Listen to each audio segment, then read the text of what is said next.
할렐루야, 할렐루야.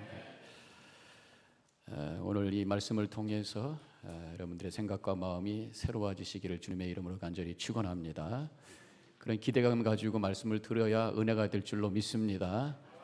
목사님 무슨 말씀 하나 한번 보자 이게 아니라 오늘 말씀을 통해서 내가 뭘 받을 것인가, 어떤 은혜를 받을 것인가 기대하고 들을 때에 그 말씀 속에서 하나님의 음성이 들리게 될 줄로 믿습니다. 제가 질문 먼저 할까요? 여러분들 교회 왜 다니셔요? 너무 갑자기 뭐 당연한 질문을 왜 하시오 이렇게 생각을 할 수 있습니다만은 생각을 한번 해보셔야 돼요. 요새 한국에 가나안 교인들이 많다 들으셨죠? 가나안 교인이 뭡니까? 안 나가를 거꾸로 하면 가나안 된다고 그러잖아요. 예수는 믿는데 교회는 안 나간다는 거예요. 그런 사람들이 지금 한 100만이 된다고 그럽니다.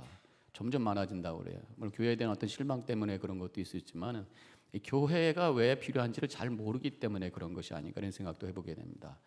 사실 교회 안 다녀도 신앙생활 할 수 있다고도 볼 수 있어요. 요새 뭐 인터넷 있으니까 얼마든지 여러분들 혼자서 좋은 목사님, 고목사보다도 100배 좋은 설교 잘하시는 목사님 얼마든지 인터넷을 통해서 들을 수도 있습니다. 성경 묵상할 수 있고요, 혼자서 기도할 수도 있어요. 그럼에도 불구하고 하나님께서 왜 우리를 교회에 모아놓으시고 교회 중심으로 신앙생활 하라고 하셨을까에 대한 대답을 가지셔야 교회 생활을 바로 하게 된다는 거죠.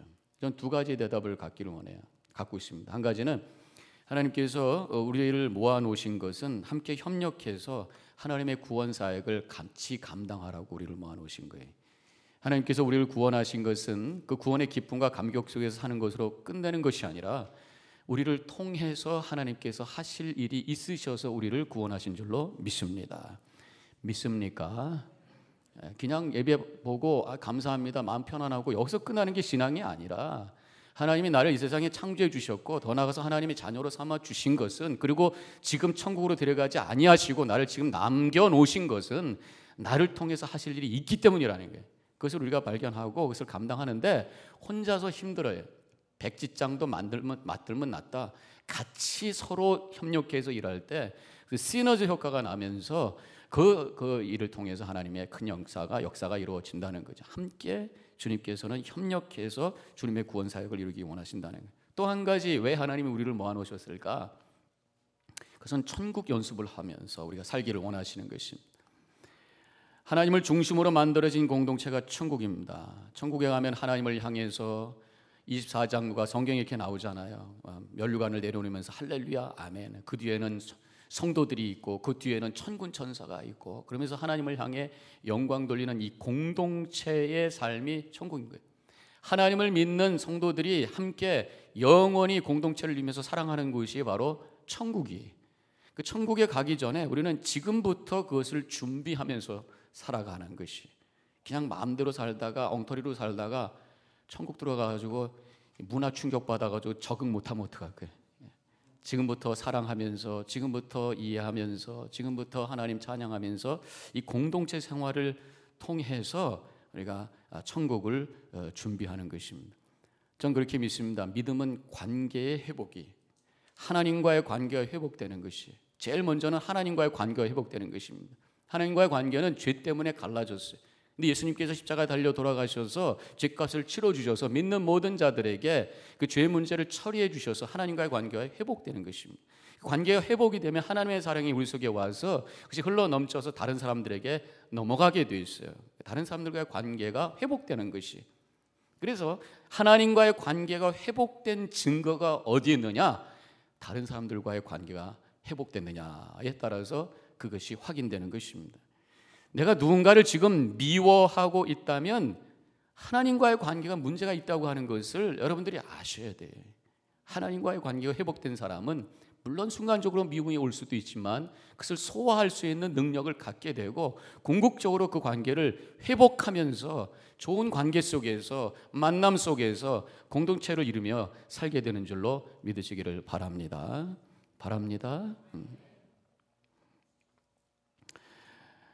하나님이 인간을 만들어 놓으셨을 때 처음에 에덴 동산에서 이 두 가지 관계가 잘 회복되어 있어요. 그래서 창세기를 잘 읽어보면 이 두 가지 관계가 아름답게 세워졌던 흔적을 찾아볼 수가 있습니다. 창세기 3장 8절에 그들이 날이 서늘할 때 동산에 거니시는 여호와 하나님의 소리를 듣고, 하나님께서 동산에 거늘면서 아담과 하와에게 말씀하셨다. 아담과 하와가 하나님과 동행하면서 함께 대화하면서 살았다, 그런 얘기죠. 에덴 동산에서는 하나님과 참 좋은 교제 속에 있었다는 얘기입니다. 또 창세기 2장 18절에 보면은 여호와 하나님이 가라사대 사람이 혼자 사는 것이 좋지 아니하니 내가 그를 위하여 돕는 배필을 지으리라 하시니라. 하나님께서 아담을 만들어 놓고 보니까 너무 외로워 보여요. 하나님은 외로운 것을 원하지 아니하셔요. 우리가 함께 사랑 가운데 행복하기를 원하셔요. 그래서 아담에게 하와를 만들어 주셨단 말이죠. 그래서 서로 행복하게 사랑하면서 살기를 원하셨고 그렇게 살았다라는 것이죠. 하나님과 함께 동산에서 거느렸고 아담과 하와가 서로 사랑하면서 살았던 이것이 바로 에덴 동산의 모습이고 이게 본래의 우리의 관계의 모습이라는 거예요. 그런데 사탄이 들어와서 죄를 사람들이 짓게 되었죠.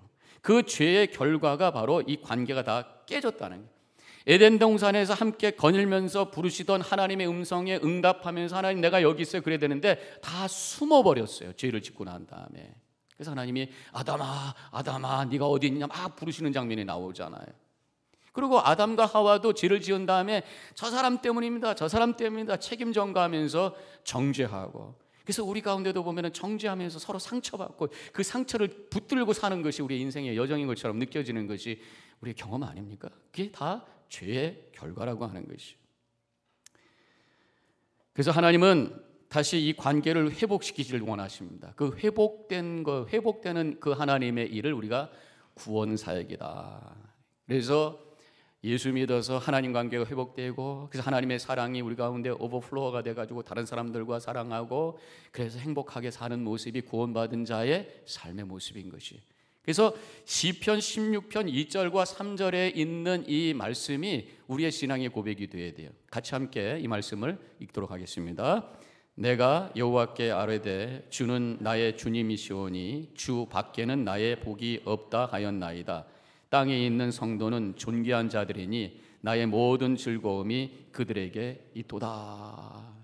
이거 요약하면 뭡니까? 하나님은 나의 복이십니다. 그리고 성도들은 나의 기쁨입니다.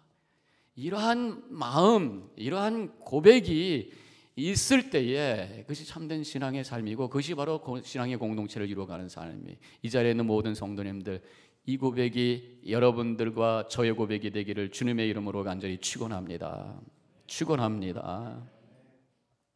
자, 본문으로 들어가서 본문에서는 그럼 우리 성도들과의 관계에 대해서 좀 더 구체적인 말씀을 하고 있습니다. 오늘 말씀에서는 사도 바울이 두 사람을 소개를 하고 있어요. 디모데와 에바브로디도라고 하는 두 사람을 빌립보 교인들에게 소개를 하고 있는데 그 소개하는 이야기 속에서 성도들의 관계의 세 가지 차원을, 세 가지의 모습을 우리가 발견을 할 수 있습니다. 그 첫 번째가 뭐냐? 우리 성도들은 가족 관계라는 거예요. 가족 관계라는 거예요. 22절 말씀에 이렇게 쓰여져 있어요. 자식이 아버지의 함같이 나와 함께 복음을 위하여 수고하였느니라. 이 디모데를 지금 지칭하고 있는데 디모데는 아마 젊었던 것 같아요. 그래서 사도 바울은 자기가 아버지고 이 디모데는 자식, 아들처럼 그렇게 여기면서 소개를 하고 있어요. 또 에바브로디도에 대해서는 25절에서 그는 나의 형제요 그렇게 소개를 하고 있습니다. 그분은 좀 나이가 사도 바울하고 비슷했는 것 같아요. 그래서 형제로 소개하고 있어요. 아들이요, 형제요. 이것이 바로 가족관계잖아요. 성도들이 바로 그런 관계 속에 사는 것이다. 한 하나님을 섬기는 형제요 자매의 만남이 우리 성도들의 만남이다. 그렇게 말씀하고 있습니다. 자, 그렇다면 가족관계는 어떤 관계인가? 가족관계라는 게 그냥 같이 밥 먹고, 물론 식구 그래서 같이 밥 먹는 관계다 그렇게 얘기하고 있습니다만은 좀 더 구체적으로 가족관계는 어떤 관계인가? 여러분들이 가정을 꾸려가면서 가족은 이런 관계다 나름대로 정의를 할 수 있겠습니다만은 오늘 본문의 말씀을 통해서 가족관계가 무엇인가를 알 수가 있어요. 20절에 사도 바울은 디모데를 언급하면서 이렇게 말합니다. 이는 뜻을 같이하여 너의 사정을 진실이 생각할 자가 이밖에 내게 없습니다. 빌립보 교인들의 사정을 진실하게 생각할 자가 디모데다. 바로 이 가족관계라고 하는 것은 진심으로 상대방을 생각해 주는 관계라는 거죠. 여러분들 식구만큼 여러분들을 진실이 생각해 준 사람은 어디 계세요? 여러분들 남편만큼, 여러분들 아내만큼, 여러분들 자신을 생각해 준 사람은 어디 계세요? 여러분들 자녀만큼, 여러분들 부모님만큼 여러분들 생각해 준 사람이 어디 계세요? 진심으로 생각해 주는 사람이 가족 관계라고요. 에바브로디도를 빌립보 교인에게 소개하면서 26절에 또 이렇게 언급을 합니다. 그가 너의 무리를 간절히 사모하고 자기 병든 것을 너희가 들을 줄을 알고 심히 근심한지라. 지금 에바브로디도가 근심을 하고 있는데, 근심하는 이유는 뭐냐면 에바브로디도 자신이 아파요. 아픈 것을 빌립보 교인들이 알고 걱정할 것을 걱정하는, 나 때문에 이 사람들이 걱정하면 어떨까라고 하는 것을 걱정하는 것이죠. 그래서 이 가족관계라고 하는 것은 진심으로 생각해 주는 것, 진심으로 염려해 주는 그 관계가 가족이라고 하는 것입니다. 여러분들의 육신적인 가족에 그런 관계가 되어 있어요? 또 우리 영적인 가족, 성도들 사이에 그런 관계가 되어 있어요? 그런 관계가 만들어져야 될 줄로 믿습니다.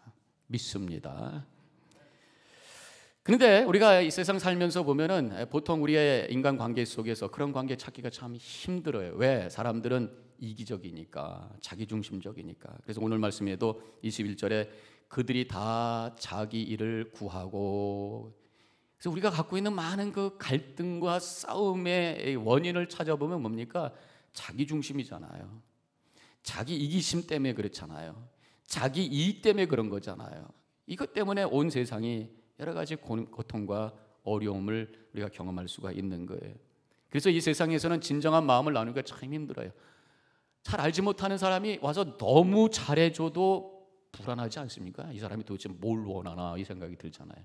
그래서 이 사기치는 사람들의 특징이 막 잘해주는 거예요. 오버하는 거예요. 그래가지고 이 사람이 정말 나를 정말 케어하는가 보다. 그리고 마음을 열고 마음을 다 믿었다가 나중에 그냥 다 뺏겨버리는, 잃어버리는 이제 이런 결과를 가져오는 거잖아요. 그러나 우리 믿는 성도들 사이에서는 진정으로 생각해주고 진정으로 염려하는 그런 관계가 있어야 되고 가능하다고 하는 것을 믿으시기를 주님의 이름으로 간절히 축원합니다. 그런 소망을 가지셔야 돼요. 가능하다고 믿으셔야 돼요. 왜?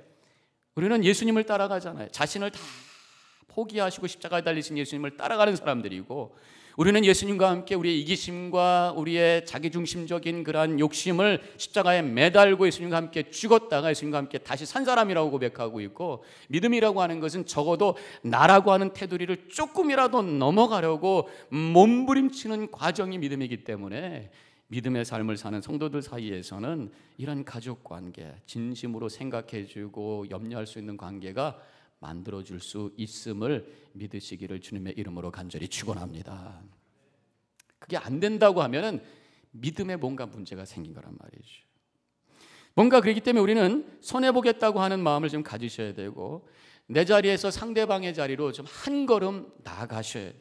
그래서 상대방을 이해할 수 있는 그러한 마음을 가질 때에 때로는 우리의 인간관계 속에서 오해가 생길 수도 있지만 그것을 얼마든지 풀 수 있는 그런 이해력을 갖게 되고 화해의 역사가 일어나게 되고 거기서 사랑의 역사가 일어나게 되는 것이에요. 어떤 분의 블로그에 올라온 글 중에 이런 글이 있어서 제가 한번 읽어드릴게요.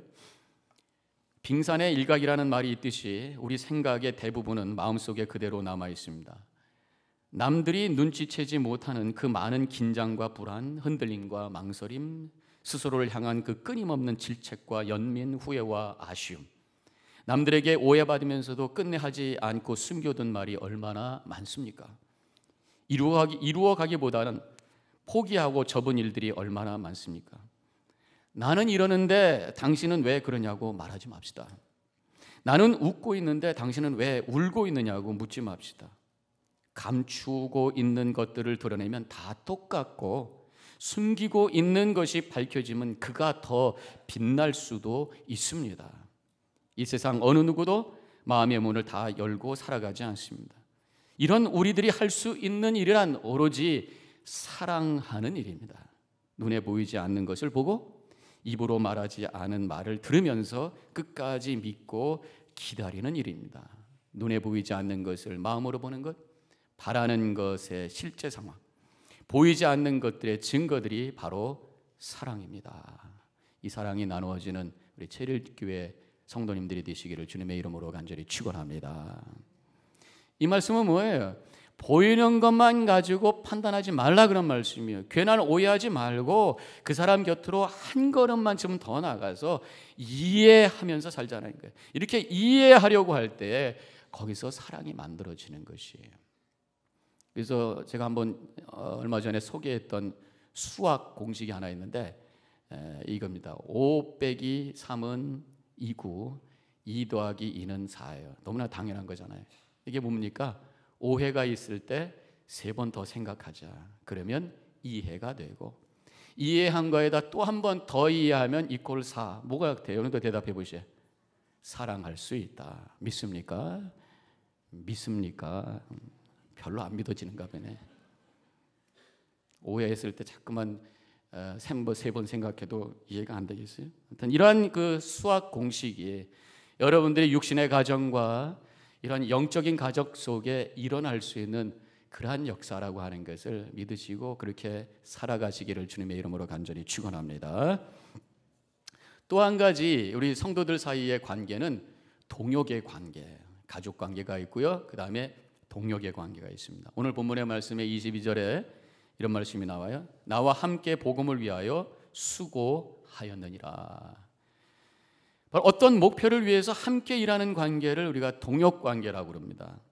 교회는 내 신앙생활만 위해서 모이는 것이 아니라 아까도 말씀드렸던 것처럼 하나님께서 우리를 모아놓으시고 함께 하나님의 거룩한 일을 하라고 우리를 만나게 해주신 함께 동역자라니, 천국에 갈 때까지 우리가 함께 그 일을 감당해야 될 동역자라고 하는 것입니다. 우리 교회를 그리스도의 몸이라고 그래요. 몸이라고 하는 것은 머리에 원하는 뜻을 따라서 일사불란하게 유기적으로 움직이는 그러한 존재입니다. 우리 그리스도의 몸이기 때문에 예수님께서 하기 원하시는 그 뜻을 향해서 유기적으로 함께 움직이는 그러한 관계, 이 동역의 관계가 되어야 된단 말이에요. 이 유기적 관계가 뭐냐? 어떤 목표를 향해서 몸이 일사불란하게 함께 움직이는 그 관계를 얘기합니다. 예를 들어서 우리가 식사를 하게 된다. 그럼 식사를 향해서 걸어갑니다. 발이 걸어가죠. 눈이 그것을 봅니다. 그러면 침이 새면서 쫙 준비하고 침이 나오죠. 냄새 맡으면 맛있어. 그 다음에 손을 들어서 숟가락을 싹 퍼서 입에 집어넣으면 그걸 씹지요. 내려가면 속에서 그것을 쫙 소화해서 몸에 쫙, 그래가지고 핏줄로 쫙 이렇게 하니까 우리 애들하고 얘기하면 왜 아빠는 쫙 이런 말을 잘하냐고 그러는데, 하여튼 이러한 그 움직이는 그 모습, 이것이 바로 유기적 관계라는 거예요.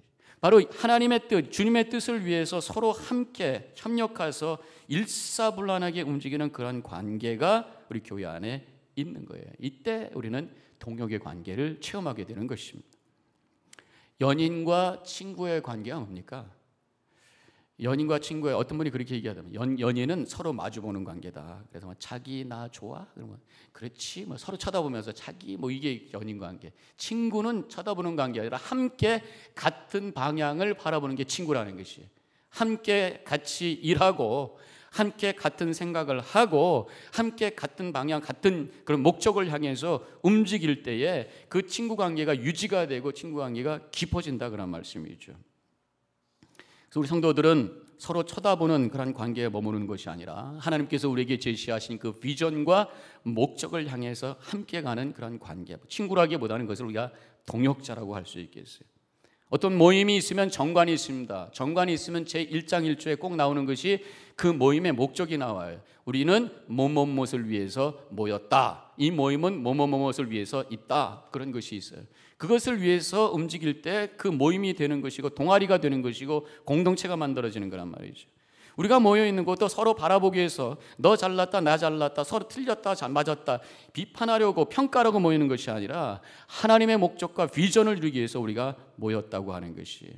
다시 한번 그것을 기억하시고 그것을 찾아서 함께 움직이는 모든 성도님들이 되어주시기를 주님의 이름으로 간절히 축원합니다. 근데 그 목적이 뭐냐? 22절에서 거기서 한 단어를 픽업한다면 바로 복음이에요. 복음을 위해서 우리가 모인다는 것입니다. 그래서 교회가 갈등이 오고 여러 가지 문제가 생기는 근원을 파고 들어가 보면은 왜 우리가 여기에 모여 있는지를 잊어버렸기 때문에 그런 거예요. 그 목적을 잊어버렸기 때문에 그런 거예요. 그 방향을 잊어버렸기 때문에 그런 거예요. 그 비전을 잊어버렸기 때문에 그런 거예요. 서로 대화가 이 중요한 목적과 비전을 이루기 위해서 어떻게 할 것인가가 아니라 서로 얼굴 바라보면서 당신이 어쩌고 저쩌고 그렇게 되는 거예요. 중요한 목적을 잃어버리면 남는 거는 서로 얼굴밖에 없는 거예요. 서로 당신은 어떻고 저쩌고 하면서 서로 가십하고 비난하고 정죄하는 일밖에 남을 수가 없다고 하는 것입니다. 그러면 우리가 모여 있는 목적이 뭐냐?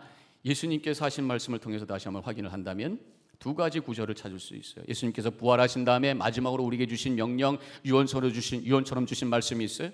마태복음 28장 19절과 20절에 있는 말씀, 우리가 너무나도 잘 알고 있는 말씀 다시 한번 확인하면서 읽겠습니다. 너희는 가서 모든 민족을 제자로 삼아 아버지와 아들과 성령의 이름으로 세례를 베풀고 내가 너희에게 분부한 모든 것을 가르쳐 지키게 하라. 이 구절을 한 단어로 요약하면 뭐예요? 뭐 하라는 거예요? 선교. 너는 가서 모든 민족으로 제자를 삼아. 선교하라는 거예요. 예수님께서 승천하시긴 직전에 마지막 유언으로 주신 말씀이 사도행전 1장 8절 다 같이 읽겠습니다. 오직 성령이 너에게 임하시면 너희가 권능을 받고 예루살렘과 온 유대와 사마리아와 땅끝까지 이르러 내 증인이 되리라. 내 증인이 되라. 여기서 되리라 그랬어요. 되라고 하지 아니하시고 되리라라고 하는 것은 분명히 될 것이다라고 하는 확증적인 말씀이. 너희들이 예수를 믿고 참된 크리스찬으로서 신앙의 공동체를 이루었다면 내 증인이 되는 것이 마땅하다라고 하는 분명한 확증된 말씀을 예수님께서 해 주셨단 말이에요. 유언과 같은 말씀입니다. 제가 이번에 한국 가가지고 초등학교 친구들을 만났는데 제가 그때 6학년 때 반장이었고 부반장을 만났어요. 근데 아주 크리스찬이 됐어요. 옛날에는 교회 안 다녔던 것 같은데. 그래서 어떻게 해서 이렇게 크리스찬이 되고 집사님이 됐다고 막 그러더라고요. 그래서 어떻게 그렇게 됐냐 했더니 자기 남편이 교회를 안 다녔는데 어머니가 신앙이 좋으셨대. 어머니가 돌아가시면서 아들아 꼭 신앙생활 하거라고 유언으로 딱 남기고 돌아가셨다는 거예요. 그래서 이 아들이 다른 거 다 생각하지 않고 교회가 어떻고 뭐 믿음이 내가 있네 없네 그 생각 다 내려놓고 어머니가 말씀하셨으니까 유언으로 주셨으니까 교회 가자 그러고 와이프 붙들고 신앙생활 한 거예요. 그래서 지금은 집사가 되고 또 성가대에서 열심히 봉사하고 그럼 아주 교회 헌신하는 그런 성도가 된 것을 보게 됩니다. 그래서 저는 이 사람 두 대가 하나님께서 이미 정해 주셨는데 그 유언을 통해서 그들의 믿음을 시작하게 하시고 이렇게 믿음을 성장시켜 주셨구나 그런 생각을 하면서 감사했습니다. 이렇게 한 인간의 유언을 가지고도 몸을 움직이고 있는데 우리 예수님께서 마지막에 우리에게 주신 그 유언의 말씀 증인이 되라고 하는 말씀을 가지고 우리가 정말 그렇게 살았는가 한번 진단해 보셔야 되는 것이에요. 여러분들 한번 스스로 진단해 보세요. 내가 얼마만큼 복음을 위해서 살았나, 얼마만큼 한 영혼을 위해서 애를 썼는가, 나를 통해서 한 영혼이 주님께로 돌아오는 그 기쁨과 감격을 맛봤던 적이 있던가 한번 생각해 보시란 말이죠. 온 민족을 제자로 삼고 땅끝까지 증인되라는 이 명령을 이루기 위해서 얼마나 기도하고 얼마나 그것을 위해서 내가 몸부림쳤던가. 그냥 다른 사람 일이라고 생각하고 특별한 사람들이 일이라고 생각하고 나하고 관계없다고 생각하면서 지금까지 믿음 생활을 했던 것은 아닌가 한번 점검을 해볼 필요가 있다고 하는 것입니다. 그냥 나는 예수 잘 믿고 편안하게 살면 되는 것이지 아니에요. 하나님께서는 그것이 아니라 우리를 통해서 하나님께서 일하시기 원하시는 뜻이 있다고 하는 거예요. 그렇기 때문에 우리에게 있어서 가장 큰 복은 잘 먹고 잘 사는 것이 아니라 하나님께 쓰임받는 인생이 되는 것인 줄로 믿으시기를 바랍니다. 복에 대한 개념이 달라야 돼요. 믿는 사람들은. 그래서 우리는 함께 서로 협력해서 복음을 위해서 애쓰는 동역자가 되는 거예요. 주님의 복음을 위해서 애쓸 때에 우리는 동역자를 만나게 되고 거기서 아름다운 교제가 만들어지는 것입니다. 우리 교회에서 새 생명 훈련반이 일주일 후에 다음 월요일 날 8일 날 시작이 됩니다. 근데 지금 한 사람이 등록했다고 그래요. 이게 너무 적어요. 우리 교회 중직자들, 교회를 사랑하는 분, 특별히 교회가 교회되기를 원한다면 무엇보다도 이 복음을 위해서 움직이는 일에 동참하셔야 돼요. 교회를 바로 세우는 일이 뭐냐? 틀린 것을 고쳐야 되겠다. 이것을 잘못된 것을 고쳐야 되겠다. 그만 갖고 되는 게 아닙니다. 교회가 바로 세워지기 위해서는 교회가 교회로서 해야 될 일에 내가 적극적으로 먼저 앞서려고 할 때 거기서 교회가 세워지고 그 교회를 통해서 하나님께서 놀라운 역사를 이루시게 됨을 믿으시기를 바랍니다. 그것이 뭐냐? 바로 복음을 위해서 움직이셔야 되는 것이에요.